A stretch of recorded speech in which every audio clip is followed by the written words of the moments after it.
So we've had a lot of feedback from running these compassion circles and similar bodies of work, because this has developed over time, so it hasn't always been exactly this format, but something very similar we've worked with a lot in lots of different places and with lots of different people, and we've had loads of fantastic feedback about how people feel at the end of it, how it's nourishing to them, and the subtle impacts as the effect of it ripples outwards.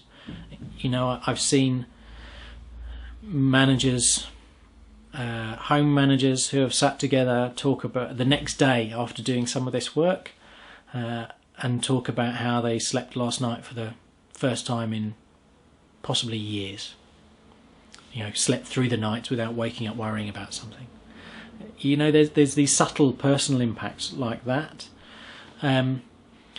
right through to deep organisational impacts in terms of an atmosphere in an organisation really changing, people speaking up about problems, practical problems, in a way that has meant they're solved very fast. I led some work like this not that long ago, and in an organisation, and it was amazing that some issues came up, some practical issues, some challenges people were facing, and then in the next breath other people stepped forward and said, "Oh, I can help you with that." And these are people who work closely together but had just never had that conversation to realise that one person had a problem and the other one could solve it for them. So there's all sorts of things that can come out of these circles. So we've had lots and lots of feedback about these compassion circles and a similar body of work over time, and both the explicit impact, the explicit feedback that people have given us, like when we've said what's the difference it's made, and the implicit of hearing about changes that have happened and seeing, oh wow, you know, this seems to have had an effect, has been very positive. There's two particular pieces of feedback that we've included as PDFs. One is after a compassion circle was done in an NHS organisation, it was formally reviewed.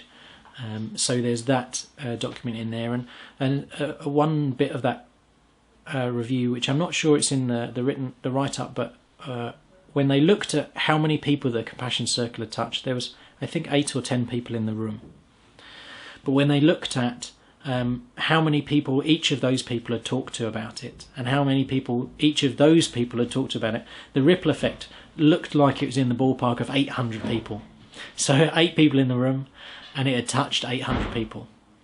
And I think that's pretty amazing, and pretty wonderful. So there's that piece of, there's that write-up. And then there's an anecdotal story. So it's rather than a kind of more formal piece of research, it's an anecdotal story from a home manager who came on a programme with us doing this kind of work, about him setting up and doing a first compassion circle or that kind of thing with some of his team that he managed. And so that's just a really lovely story to share.